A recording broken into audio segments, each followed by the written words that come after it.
അറിയുന്നില്ല. ഞാൻ പറഞ്ഞു, പലപ്പോഴും ഉപ്പമാര് അച്ഛന്മാര് വാങ്ങിത്തന്നതിനെ കുറിച്ച് നമ്മൾ എണ്ണി പറയാതെ, അതിനെക്കുറിച്ച് ഓർത്തിട്ട് നമ്മൾ ഇരിക്കാതെ, കിട്ടാത്തതിനെ കുറിച്ച് എപ്പോഴും സങ്കടം പറഞ്ഞുകൊണ്ടിരിക്കുക, വഴക്ക് പറഞ്ഞുകൊണ്ടിരിക്കുക, ദേഷ്യപ്പെട്ടുകൊണ്ടിരിക്കുക അല്ലേ?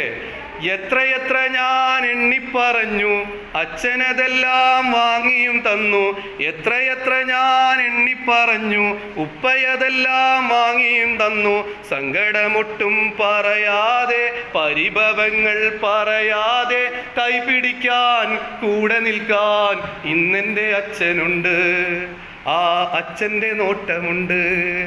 ഒരിത്തിരി നേരം പൊന്നുപ്പാൻ്റെ നിഴലാവണം. മരിക്കുവോളം അച്ഛൻ്റെ പൊന്നുമോളാവണം.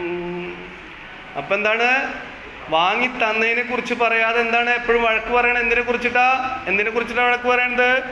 വാങ്ങിത്തരാത്തതിനെ കുറിച്ച്. ഒരു പക്ഷേ അച്ഛൻ്റെ കയ്യിൽ ആ കുട്ടി ആവശ്യപ്പെടുന്നത് വാങ്ങിത്തരാൻ പൈസ ഇല്ല. ഇപ്പം ഞാൻ പറഞ്ഞു, രണ്ട് കാര്യങ്ങൾ കൊണ്ടായിരിക്കും ചിലപ്പോൾ അച്ഛനത് വാങ്ങിത്തരാത്ത. ഒന്ന്, ആ പ്രായത്തിൽ ആ കുട്ടിക്ക് അത് വാങ്ങിക്കൊടുക്കേണ്ട ആവശ്യം ഉണ്ടായിരിക്കില്ല. അതല്ല എങ്കിൽ എന്താണ്? അച്ഛൻ്റെ കയ്യിൽ പണമില്ല, പൈസ ഇല്ലാതെ കൊണ്ടായിരിക്കാം ചിലപ്പോൾ എന്ത് ചെയ്യാത്തത്, അത് വാങ്ങിക്കൊടുക്കാത്തത്. പണമില്ല എങ്കിൽ പല മക്കൾ പോലും എതിരാകും.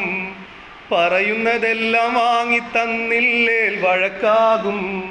പറയാതെ വയ്യ, ഇത് അച്ഛൻ്റെ മനസ്സാണ്. കണ്ണുനീർ പൊഴിയുന്നത് മനസ്സിനകത്താണ്. കാണുന്നുണ്ടോ? മക്കള് അറിയുന്നുണ്ടോ? കാണുന്നുണ്ടോ? മക്കള് അറിയുന്നുണ്ടോ?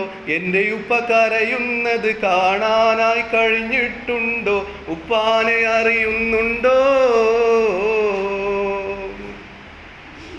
ഇനിയോ, ആ ഉപ്പ വെയിലായാലും മഞ്ഞായാലും മഴയായാലും കഷ്ടപ്പെട്ടുകൊണ്ട് ജോലിക്ക് പണിക്ക് പോകുന്ന ആർക്ക് വേണ്ടിയിട്ടാ? മക്കൾക്ക് വേണ്ടിയിട്ടാണ്.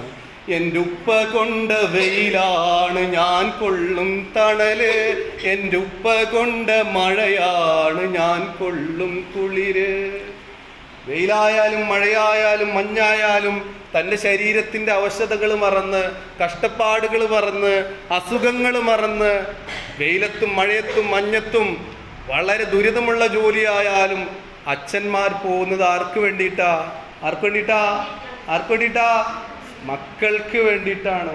ആ അച്ഛൻ എന്തെങ്കിലും വാങ്ങിത്തരാൻ എന്തെങ്കിലും ഒരു പ്രയാസം ഉണ്ടായിക്കഴിഞ്ഞാൽ അതിനെ കുറ്റപ്പെടുത്തുന്നതിന് പകരം അതവർക്ക് കഴിയാഞ്ഞിട്ടാണ്. എന്നിട്ട് നേരെ തിരിച്ച് എങ്ങനെ പറയാം?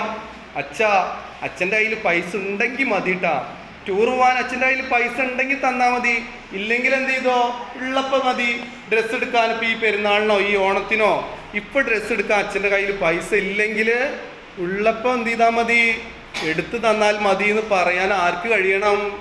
ഈ 7ാം ക്ലാസ്സൊക്കെ എത്തുമ്പോഴെങ്കിലും ഇവിടെ മുതലെങ്കിലും എന്ത് ചെയ്യണം? മക്കൾക്ക് അതിന് കഴിയേണ്ടതുണ്ട്. പക്ഷേ പലപ്പോഴും നമ്മളതെന്ത് ചെയ്യുന്നില്ല.